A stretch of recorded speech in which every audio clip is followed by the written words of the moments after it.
자, 반갑습니다. 흑우입니다. 삼성전자와 하이닉스로 대표되는 한국 주식들이 정말로 뜨겁죠. 이렇게나 장이 좋은데 그럼 사람들이 하나같이 돈을 벌고 있냐? 이게 진짜 또 신기해. 시장이 이렇게 좋아도 항상 진짜 힘들어하시는 분들이 계시죠. 커뮤니티에서 댓글이 수백 개 달리고 정말 공감을 많이 받은 게시글이 있어서 가져와 봤습니다. 이 글을 쓴 글쓴이는 진짜 난 열심히 유튜버 유료 강의도 듣고 재테크 공부를 했는데 이게 뭐냐, 망했다. 그냥 삼성전자 하이닉스나 살걸. 미국 장기채 20년물 TLT를 2억 원어치 들고 있는데 이거 진짜 몇 년째 탈출을 못하고 있냐, 진지하게 내가 죽을 때까지 탈출 못할 수도 있겠다, 그런 글이 있었는데, 이런 게시글을 보면 뼈 때리는 베스트 댓글을 보는 맛이 있죠. 사람들이 정말 착각하는 게 있다. 재테크 공부를 더 많이 하면 그 많이 한 만큼 돈을 더 잘 번다고 생각을 하는데, 그게 또 그렇지가 않더라. 아니 봐봐요, 지금 결과를 보면 한국에선 삼성전자 하이닉스, 미국에선 QQQ S&P 사신 분들이 결국엔 제일 많이 벌었잖아. 그런데 잠깐 생각해보면 한 10년 전만 하더라도 개인 단위에선 그냥 하이닉스, 포스코 이런 우리가 다 아는 주식 정도나 사지, 정말 요즘처럼 채권이니 원자재, 금동, 구리, 은, 무슨 알아듣기 힘든 별별 알파벳이 들어간 그런 재테크 수단을 잘 투자하지 않았지 않나요? 우리 주변에도 그렇고 왜 나라 전체적으로 이렇게 굉장히 특이한 종목들을 사서, 왜 사서 고생을 하고 사서 물리고 하시는 분들이 많아졌을까요? 오늘의 이야기는 그런 생각에서부터 한번 시작해 보려고 합니다. 제가 생각했을 땐 그 요주의 인물이 여러분과 제가 만나고 있는 유튜브 때문이라고도 생각이 좀 듭니다. 유튜브에는 우리들이 보는 정말 다양한 장르의 유튜버들이 있지만, 혹시 요즘 몇 년 동안 이런 분위기 좀 눈치채지 않으셨나요? 내가 자주 보고 좋아하던 유튜버가 어느 순간에 수십만 원대, 비싸면 수백만 원대의 유료 강의를 런칭했다네? 나도 한번 뭐 어디 들어볼까? 그런 생각이 들을 수도 있었을 것 같은데, 사실 많은 분들이 아시는 것처럼 유튜버들이 주에 2회, 3회 이렇게 동영상을 올리는 게 정말 고된 일이라고 하잖아요. 근데 따로 시간까지 빼서 이렇게 10편, 20편에 이르는 유료 강의까지 런칭했다? 도대체 왜 이렇게 강의들을 많이 찍고 또 일반 시청자들을 상대로 팔기 시작했을까요? 휴그스토리 영상에서 항상 나오는 이야기가 있죠. 이해가 안 되는 일이 있으면 뿅 팔고 돈 때문이다. 물론 유튜버들이 수익을 추구하는 행동이 나쁘다는 건 전혀 아닙니다. 유료 강의를 찍는 거 말고 다른 방면으로 돈을 뭐 콜라보하거나 아니면 자신의 브랜드를 런칭하거나 광고하거나 돈을 벌 수 있는 방법이 엄청나게 많을 텐데 왜 하필이면 유료 강의에 몰릴까 하고 말이죠. 간단합니다. 이렇게 인터넷 강의를 내가 원하는 장소에서 원하는 시간에 딱 한 번만 찍고 수십 명, 수백 명, 또 수천 명한테 팔게 되면 영업이익이 그야말로 미친 듯이 뛰기 때문이죠. 사실 강의 찍는 거에 비용이라고 해봤자 뭐 얼마나 되겠어요. 뭐 카메라야, 정말 강의 찍는 정도의 카메라야 정말 스마트폰만 있으면 되고, 공간도 사실 대여해서 올리면 되죠. 플랫폼 수수료도 요즘엔 어느 정도 규모 되시는 분들은 개인 홈페이지 만들어서 뭐 카드 결제, 피지사랑 계약해서 며칠이면 설치하고 다 되는데, 플랫폼한테 떼줄 필요도 없죠. 진짜 그나마 비용이라고 해봤자 자료 준비하는 내 인건비, 앞값, 뭐 차비 이 정도 되겠네요. 이런 인터넷 강의가 진짜 얼마나 돈이 많이 남는 비즈니스인지 보여주는 성공 사례가 있어서 가져와 봤는데, 제 나이 또래 30대 초중반 분들은 아마 많이 들어보셨을 것 같은데, 성인용 교육시장 재테크 관련 강의로 정말 괄목할 만한 성장을 거두고 있는 월급쟁이 부자들의 매출입니다. 6년 전만 하더라도 19억이었던 숫자가 2021년엔 100억, 200억, 350억, 2024년엔 500억을 찍었다고 하죠. 영업이익률도 미쳤어. 야, 55%야. 물론 그 절대 규모가 엄청나게 차이 나긴 하지만 요즘에 가격이 6배가 넘게 뛰어서 초호황이라는 반도체 영업이익률이 40%인 걸 생각해보면 진짜 대단하다, 그죠? 그러니까 강의를 판매하는 월급쟁이 부자들 같은 플랫폼이 우리가 정말 많이 아는 당근, 토스, 컬리 이런 이름만 엄청 크지 수익성이 약간 물음표인 그런 회사들보다 훨씬 건실하고 대단한 회사라고 볼 수도 있을 것 같습니다. 이런 인기 유튜버들이 구독자를 상대로 유료 강의를 많이 팔게 되는 두 번째 이유는, 뭐 유튜버들도 자신만의 브랜드를 런칭한다, 콜라보를 해서 물건을 판다, 그렇게 말은 쉽지만 이게 진짜 어려워. 얼마 전이었죠? 우리나라 테크 유튜버 일황 이써님이 핸드폰 케이스를 판매하다가 논란이 한번 일자 대차게 사과를 했었습니다. 그 논란의 내용은 휴대폰의 케이스 가격이 28,000원인데 야, 어떻게 이게 바로 이렇게 떨어지냐, 흠집도 있다 하면서 다이소보다도 못하네, 그런 비판에 휩싸이셨죠. 그런데 사실 잠깐만 생각해보면 현대사회에서는 정말 어마어마한 규모의 경제가 돌아가고 있기 때문에 수십만 개를 파는 다이소가 3,000원, 5,000원일지언정 거기에 들어가는 개발 비용, 또 큰 볼륨을 가지고 있기 때문에 생겨나는 납품 단가, 그런 걸 고려해보면 유튜버라고 해봤자 일반인보다 조금 더 유리한 위치에 서 있는 거잖아요. 아니 경쟁사가 다이소니까. 사실 그래서 이썸님도 이 정도의 핸드폰 케이스를 만드는데 10,000원, 20,000원에 파는 게 진짜 최선을 다한 결과일 수도 있다. 근데 어떡하겠어, 고객들은 이미 이런 거 살 때 기본적인 눈높이가 다이소에 맞춰져 있는 걸.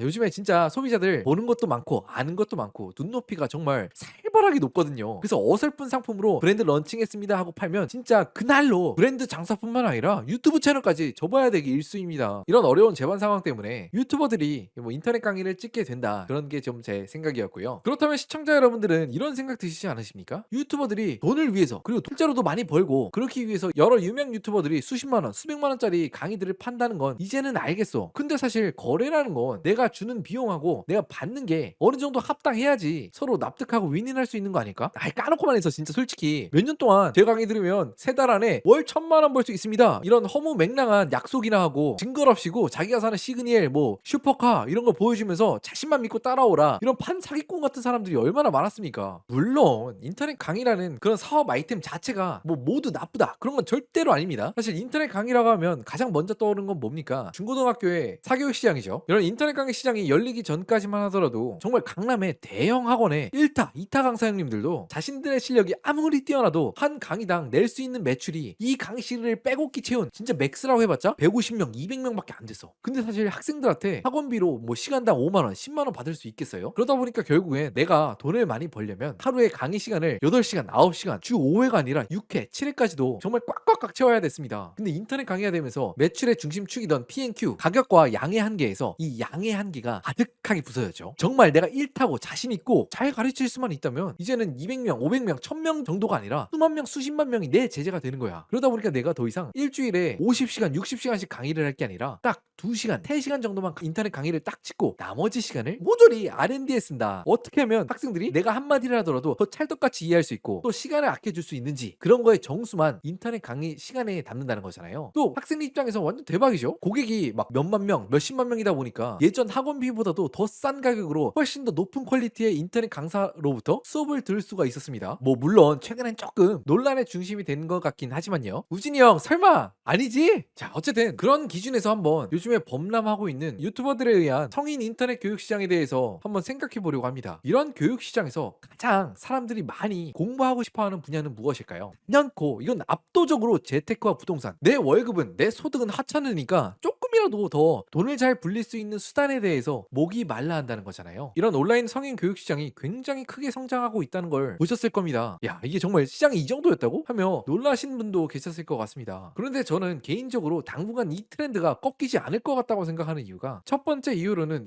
다들 잘 아시죠? 한국에 많이 풀리고 있는 통화량하고 일자리가 다 모여있는 수도권에 내 집을 하나 마련하는 게 얼마나 어려운 일이야. 그러다 보니 요즘엔 또 양극화가 일어나는 것 같기도 한데, 그냥 이제 초탈한 사람들은 그냥 이제 내려놓고 하루하루 행복하게 살아가는데 조금 더 집중하는 것 같고요. 그에 반해서 조금만 더 노력하면 될 것 같은데 하는 분들은 정말 공부도 많이 하시고 준비도 하시고 예전보다도 오히려 더 큰 열의를 보이는 것 같아. 이런 분들이 지갑을 많이 열어주시겠죠. 이런 온라인 성인 교육 시장이 아직도 더 갈 것 같다고 생각하는 이유는, 우리는 한국에서만 살고 한국인 친구들을 주로 만나니까 잘 못 느끼는데, 통계를 보면 전 세계에서도 가장 여유 시간이 없는 사람들 중 하나입니다. 예전보단 정말 많이 내려왔다지만 OECD 평균보다 아직 150시간 이상을 더 일하고 있고요. 일주일에 서너 시간씩을 더 일하는 거죠. 그뿐이겠습니까? 한국, 특히 서울이나 수도권은 전 세계에서도 미친 듯이 긴 통근 시간을 자랑하는 나라입니다. 2009년쯤에 이미 하루에 1시간을 쓰면서 통근 시간 기준 OECD 탑을 찍었는데, 이 이후로는 어떻게 됐는지 다들 감이 오시죠? 집값이 그냥 쭉쭉 오르면서 더 멀리, 더 외곽으로 밀려나갔고, 최근 기준으로는 직장까지 오가는데 통근 시간을 1시간 이상 할애하는 인구 비중이 20%가 넘어가고 있다고 합니다. 이렇게 시간이 없고 여유가 없는 한국 직장인들, 자영업자들이다 보니까 어떤 새로운 걸 배우고 기존에 있는 걸 향상시키려고 어디 오프라인에서 강의실에 앉아서 배울 수가 없는 거야. 그나마 하려고 한다면 통근 시간에 지하철에 앉아서, 버스에 앉아서 핸드폰으로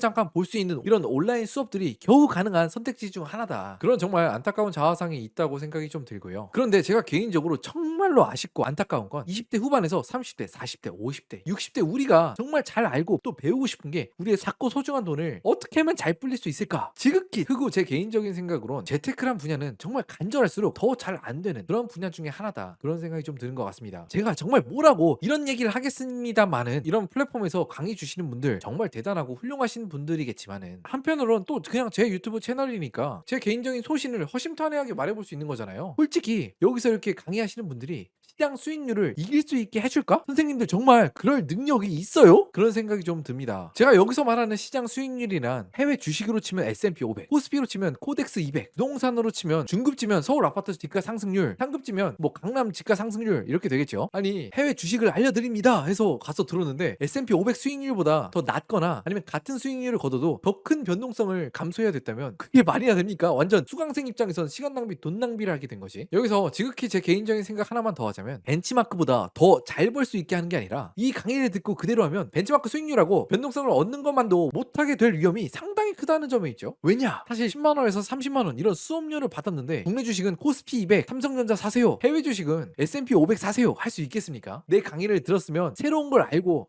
이 강사는 이런 걸로 벤치마크를 이기는 알파를 쫓게 하는구나, 야 이 강사만의 방법이 새로운 방법이 있구나 하는 걸 알려줘야 되기 때문에 아까 처음에 댓글로 봤던 것처럼 그런 조금 되게 특이한 시도들을 많이 하게 되고요. 그리고 대부분 잘 아시죠? 이런 시도들이 그렇게 효력이 있는지 저는 개인적으로 잘 모르겠습니다. 우리가 자산 시장에서 좋은 수익률을 거뒀다라고 이야기하는 기준이 뭡니까? 내가 투자를 했을 때 벤치마크의 1년 수익률보다 더 큰 돈을 벌거나 아니면 같은 돈을 벌면서 더 적은 위험을 지게 해주는 것, 그런 거잖아요. 야 그럼 이 수십만 원 하는 강의를 들은 강의자들은 다들 이거 수강생 이렇게 만들게 해주는 거 아니었어? 라고 생각하실 수 있겠지만 사실 벤치마크보다 지속적으로 1, 2%라도 더 먹게 하는 능력, 아니면 조금이라도 덜 위험을 지게 하는 능력이 있으면 이렇게 온라인에서 수십만 원짜리 인터넷 강의 팔아서 수천만 원, 수억 원의 돈을 쫓지 않으실 겁니다. 그냥 바로 자신의 레코드를 가지고 미국에 가서 자금을 모아서 펀드 매니저가 되면 현대 자본주의의 끝판왕에 돈을 버실 수가 있어요. 펀드 매니저 업계의 끝판왕 중 한 명이라고 불리는 분이시죠. 이분은 2024년 기준으로 펀드를 운영해서 벌어들인 한 해 소득만 7조 원에 이른다고 합니다. 이게 얼마나 큰 숫자냐면 이제는 전 세계 최고의 팝스타가 아니라 역사상 가장 상업적으로 성공한 팝 아티스트 넘버 원이 되어가기 위해 껑충껑충 뛰어가고 있는 테일러 스위프트의 1년 소득이 약 6천억 원 정도라고 했고요. 야 진짜 사우디로 가서 돈을 어마어마하게 챙기고 있는 호날두 선수의 1년 연소득이 약 하나로 4천억 정도라고 합니다. 이 둘을 합해봤자 미국의 펀드 매니저의 10분의 1도 안 되는 거야. 어떻게 이렇게 한 개인이 이런 천문학적인 돈을 벌 수가 있었나. 이런 글로벌 펀드들이 어떻게 돈을 버는지 구조를 한번 살펴보면 2025년 기준으로 전 세계 모든 펀드 중에 가장 최고의 한 해를 보냈다고 손꼽히는 얼마 전에 은퇴한 레이 달리오의 브릿지워터, 주요 펀드 중 하나인 퓨어 알파 펀드에선 34%의 수익률을 거두었다고 합니다. 하버드, 옥스퍼드, 스탠포드 나온 인재들이 맘 먹고 어떻게 하면 투자를 더 잘할까 고민을 해서 나온 결과들이 뭐 1년에 한국 제야의 고수로 대표되는 네이버 종목 토론방 선생님들처럼 한 달에 목표를 10%로 잡지 않습니다. 딱 S&P 수익률보다 10%만 더 내도 정말 엄청난 성공으로 꼽히고 그걸 몇 년 연속해서 지속적으로 보여주면 이런 말도 안 되는 자금 운용 규모가 쌓이죠. 이 자금 운용 규모가 왜 중요하냐? 펀드들의 국룰 수수료가 있는데 여기서 2%는 그냥 운용 수수료로 그냥 떼어가고 여기에 더해서 기준 한 수익률을 초과하면 거기에 20%를 떼간다. 브릿지워터의 총 운용 금액이 128조 원이라고 하는데 돈을 잘 벌었으면 20%를 가져간다고? 야, 상당히 이게 빡센 조건으로 보이는데 실제로는 투자자들이 그래도 엄청나게 몰린다고 해요. 거기서 펀드에서 낸 수수료가 2025년에 수수료 매출이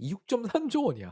이게 매출이라고 하니까 엄청 큰 조직 같잖아요. 그렇지가 않아요. 전체 직원 규모가 1000명 정도고 여기 프론트 부서는 한 300명이라고 합니다. 저보다 어린 한 명의 일개 직원이 평균적으로 매출 2천억, 3천억 원을 한 거야. 진짜 엄청난 돈이 그냥 왔다 갔다 하는 게 이런 미국의 최상위에 있는 펀드 업계라고 할 수 있는데요. 여러분도 언제든 할 수 있습니다. 아까 말씀드렸던 것처럼 시장 수익을 조금씩만 이기면 돼요. 그런데 여기서 함정이 있죠. 그 조금씩을 이기는 게 말도 안 되게 어렵다. 워렌 버핏 선생님께서 직접 말씀하시기론 시장을 지속적으로 이기는 능력을 가진 사람은 내 지인 중에서도 20명이 안 된다고 합니다. 온갖 정재계 인사들 아니면 뭐 어떤 투자 회사의 수장 이런 분들까지 다 알고 계신 분이 이렇게 이야기할 정도면 얼마나 어려운 일인지 체감이 되죠. 그렇기 때문에 사실 20대, 30대, 40대를 막론하고 직장에서 혹은 자영업자분들은 사업장에서 내가 돈이 더 많이 필요하다고 돈을 더 많이 버는 게 얼마나 어려운지 잘 아실 겁니다. 여기서 이제 돈 버는 거 못하겠어. 그러면 내가 돈을 불리는 거라도 조금 더 잘해보자. 조금이라도 더 넓은 집에서 편안하게 살아보자. 그런 마음들이 있으시겠지만 제가 개인적으로 생각하기에는